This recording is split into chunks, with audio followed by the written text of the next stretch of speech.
Keep fighting, baby, please, keep fighting. These desperate words echoed through a 911 call from Orlando, Florida on January 13, 2024. Saun Rainge Jr. claimed to be pleading with his girlfriend, Porshe Streeter, as she lay bleeding from gunshot wounds in their bedroom. He told dispatchers an armed intruder had followed him into their apartment and attacked them while their 3 children slept nearby. For over a year, this appeared to be a tragic home invasion, a senseless act of violence that left 3 young children without their mother. Then came the arrest that shocked the community. On April 4, 2024, Orange County Sheriff's Office announced charges against Saun Rainge Jr. for the murder of Porshe Streeter, the very woman he claimed to be desperately trying to save. Investigators allege he didn't just witness the murder, he orchestrated it, reportedly hiring another man to carry out the killing. The same voice begging Porsche to keep fighting allegedly planned her death. As we uncover the truth behind this shocking case, I need to ask, have you ever noticed how the people closest to us can sometimes hide the darkest secrets? Share your thoughts in the comments below. This is the story of a young mother's life cut short, a calculated deception, and the year-long investigation that finally brought charges against the man who claimed to love her. Before she became a headline, Porshe Streeter was a vibrant 30-year-old woman whose laughter could light up any room. Friends described her as genuinely kind, fiercely loyal, and unfailingly generous, someone who would drop everything to help a friend in need.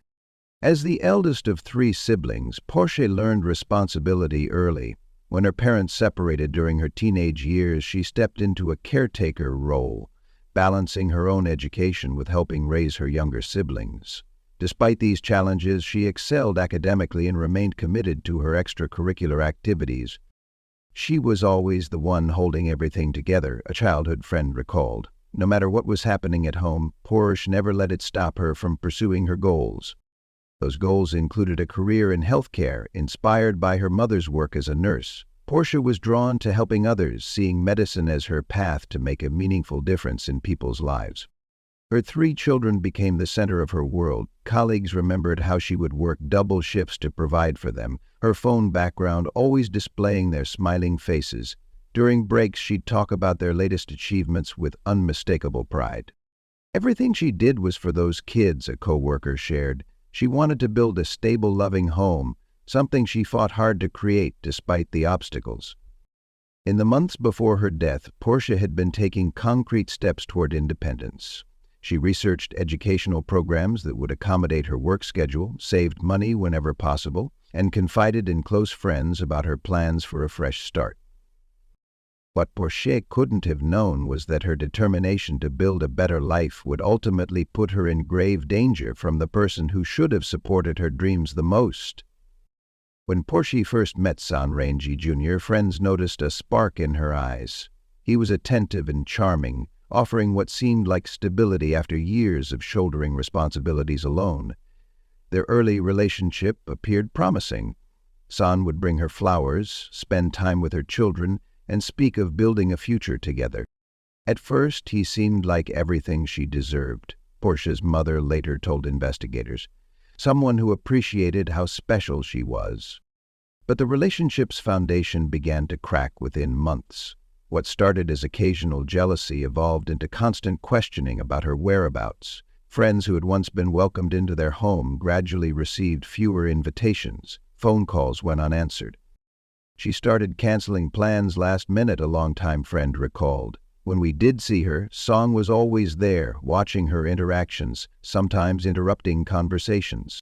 Text messages recovered from Porsche's phone revealed a troubling pattern. Simple activities like visiting family or working late shifts would trigger accusations and arguments. Porsche often apologized for things she hadn't done wrong, a classic sign of emotional manipulation. As the relationship deteriorated, Porsche confided in her mother and a close friend about Saun's unpredictable temper. She described walking on eggshells, never knowing what might trigger his anger. Yet, like many victims of domestic abuse, she downplayed the severity, insisting she could handle the situation. By late 2023, Porsche had begun documenting incidents, saving threatening messages, and researching her legal options. She contacted community organizations about housing assistance and inquired about restraining orders. These weren't impulsive actions, but careful steps toward freedom. She told me she was done, her mother revealed. She said, "Mom, I need to get out before something bad happens." What Porshe couldn't overcome were the practical barriers many abuse victims face: financial constraints, fear for her safety, and concern for her children's well-being. She worried about providing for her kids as a single mother and whether Saun would retaliate if she left. In the weeks before her death, Porsche had begun setting boundaries. Text messages showed she was limiting Saun's access to her apartment and establishing clearer rules about their interactions, small but significant steps toward reclaiming her independence. These boundaries, investigators would later discover, may have been what sealed her fate. January 13, 2024 began as an ordinary Sunday in Orlando.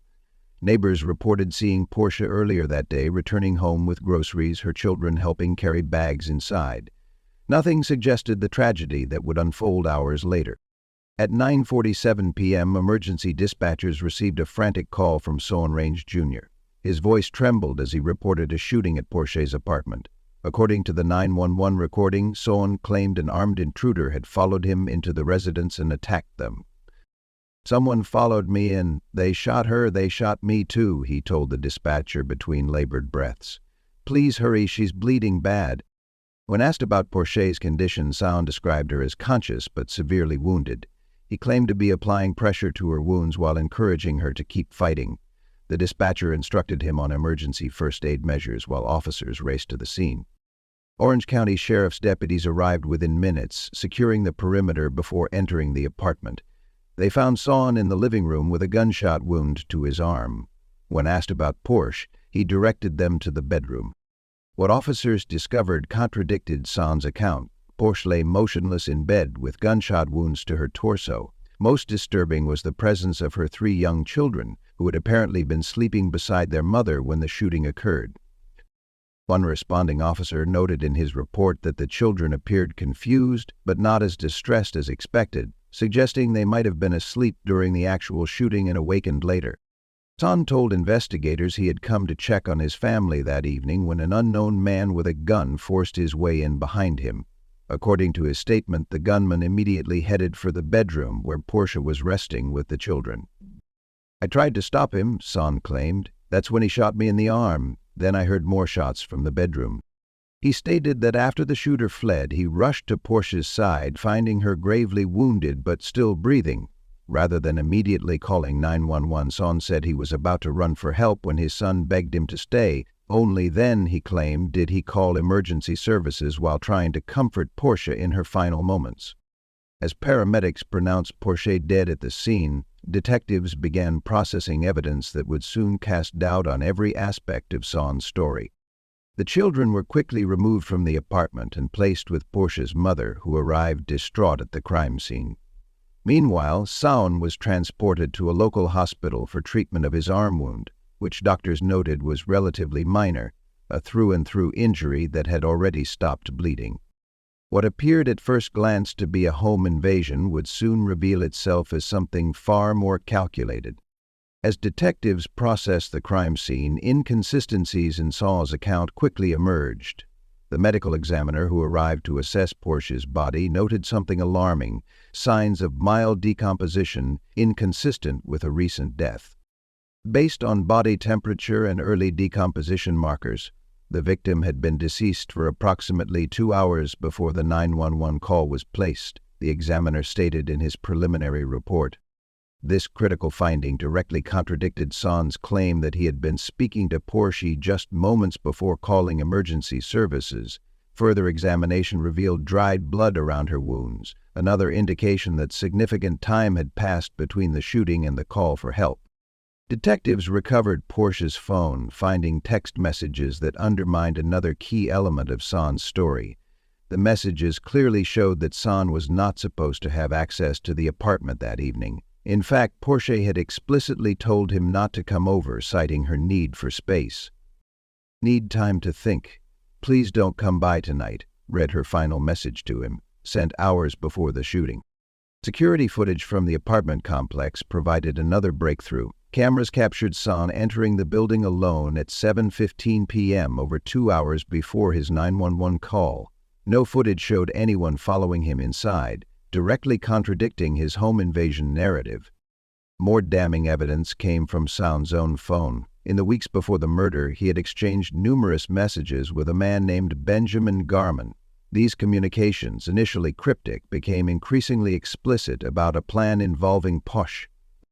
"Politician won't listen to reason," Saun wrote in one message. "Might need your help with that situation we discussed." Investigators tracked down witnesses who had seen Saun and Garman meeting at a local bar several times in the weeks before the murder. One witness recalled overhearing a conversation about making a problem disappear permanently. The investigation stalled for months as detectives built their case, meticulously connecting evidence that pointed to a premeditated murder rather than a random home invasion. They theorized that Saun had orchestrated the killing, using Garman as the triggerman while giving himself a minor wound to support his cover story. On April 4, 2024, nearly 15 months after Porshe's death, authorities announced the arrests of both Saun Rainge Jr. and Benjamin Garman on first-degree murder charges. This case took over a year to bring charges against the alleged perpetrators. If you believe justice delayed is justice denied, hit the like button and subscribe to join our community fighting for victims who can no longer speak for themselves. Your support helps us continue investigating cases like Porshe's that might otherwise be forgotten. To understand how Saun Rainge could allegedly orchestrate the murder of his children's mother requires examining his troubled past, a history that foreshadowed his capacity for deception and violence. Court records and interviews with former acquaintances revealed that Saun grew up in an environment marked by instability. His childhood home saw frequent moves, often prompted by evictions or conflicts with neighbors. School records documented a pattern of behavioral issues beginning in elementary school, where teachers noted his difficulty controlling his temper and tendency to lash out when frustrated.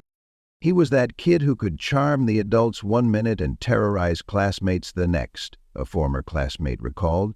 You never knew which version you'd get. By his teenage years, Saun had accumulated a record of minor offenses, shoplifting, vandalism, and fighting. Despite interventions from school counselors and brief stints in youth programs, he resisted guidance and continued to display concerning behavior. Those who dated Saun before Porshe described a similar pattern in his romantic relationships. Initial charm and attentiveness would gradually give way to jealousy, accusations, and isolation tactics. Several former girlfriends reported that he monitored their communications, limited their social interactions, and became verbally abusive when challenged. "He was like two different people," one ex-girlfriend explained. "In public, he was this sweet, thoughtful guy everyone loved. Behind closed doors, he'd fly into rages over nothing, then act like it never happened." Employment records showed Saun rarely held jobs for more than a few months. Co-workers described him as initially enthusiastic but increasingly unreliable, often blaming others for his mistakes and reacting defensively to criticism. What made Saun particularly dangerous was his ability to present a convincing facade to authority figures. Police officers who responded to previous domestic disturbance calls involving Saun noted his calm, reasonable demeanor when they arrived, a stark contrast to the volatile behavior described by those who lived with him. This pattern of dual personalities, charming in public but controlling and volatile in private, is typical of abusers who successfully evade accountability for years. Saun's background reveals not just a troubled individual, but someone who learned early how to manipulate perceptions and avoid consequences. Perhaps most telling was Saun's reaction when Porshe began asserting boundaries. Friends reported that he became increasingly agitated in the weeks before her death, complaining that she was changing and turning against him. His inability to maintain control over her appears to have triggered a deadly response, one that investigators believe he carefully planned rather than committed in a moment of rage. Porsche Streeter's death highlights the devastating gaps in systems designed to protect victims of domestic violence. Despite multiple warning signs and opportunities for intervention, the support structures that should have safeguarded her ultimately failed. In the months before her murder, Porshe had taken several steps to seek help. Phone records show she contacted a domestic violence hotline twice, inquiring about emergency housing options. She spoke with a legal aid service about custody arrangements and the process for obtaining a restraining order. These actions demonstrate her awareness of the danger and her attempts to navigate complex systems while caring for 3 children. Yet these systems, often underfunded and overwhelmed, couldn't provide the immediate protection she needed. The average domestic violence shelter in Florida operates at 90% capacity, with waiting lists that can stretch for weeks. Legal protections like restraining orders require documentation, court appearances, and time, resources that many victims, especially working mothers, struggle to access. The system expects victims to do all the work, explained a domestic violence advocate familiar with cases like Porshe's. They have to be their own investigators, lawyers, and security guards while managing jobs and children. It's an impossible burden.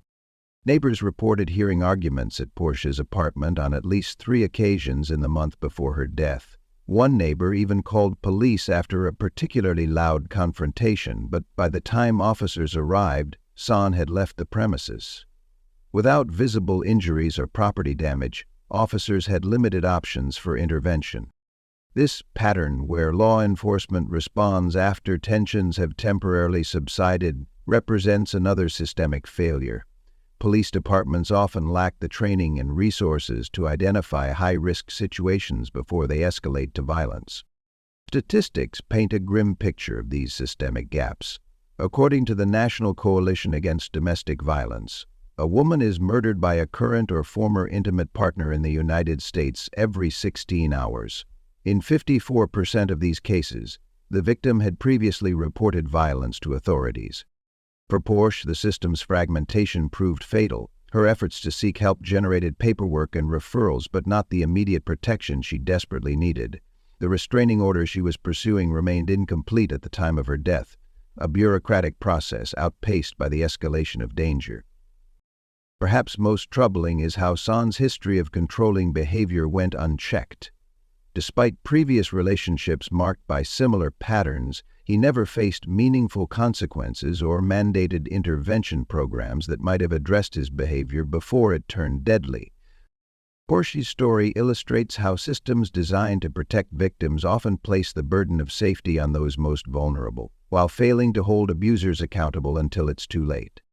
Porsche Streeter's life was cut short at 30 years old, but her story carries powerful lessons that could save others facing similar dangers. By examining what happened to Porsche, we can identify crucial warning signs and potentially life-saving resources. The most immediate lesson from Porsche's case is recognizing the danger of separation.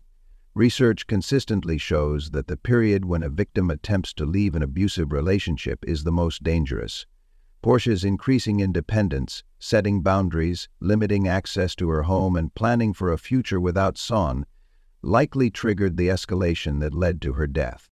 For those in similar situations, safety planning is essential. This includes securing important documents and emergency funds, establishing a code word with trusted friends or family, creating multiple escape routes from your home, contacting professionals who can help assess the level of danger. The most dangerous time is when you're planning to leave or have just left, explains a domestic violence expert. That's when having a comprehensive safety plan becomes critical. Another key lesson involves the importance of documentation. While Porsche had begun recording incidents and saving threatening messages, victims should document all concerning behavior, no matter how minor it might seem. This creates a pattern of evidence that can strengthen legal protections. For communities, Porsche's story highlights the vital importance of believing victims and offering concrete support. Friends and family who notice warning signs should avoid judgment or pressure, offer specific help rather than general statements, respect the victim's timeline and decisions, connect them with professional resources. The National Domestic Violence Hotline 1-800-787-7233 provides 24/7 support, safety planning, and local referrals.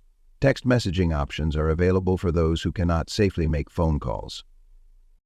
Perhaps the most powerful way to honor Porsche's memory is by recognizing that domestic violence thrives in silence. By speaking openly about these issues, supporting education programs, and holding systems accountable, communities can create environments where victims feel empowered to seek help before it's too late.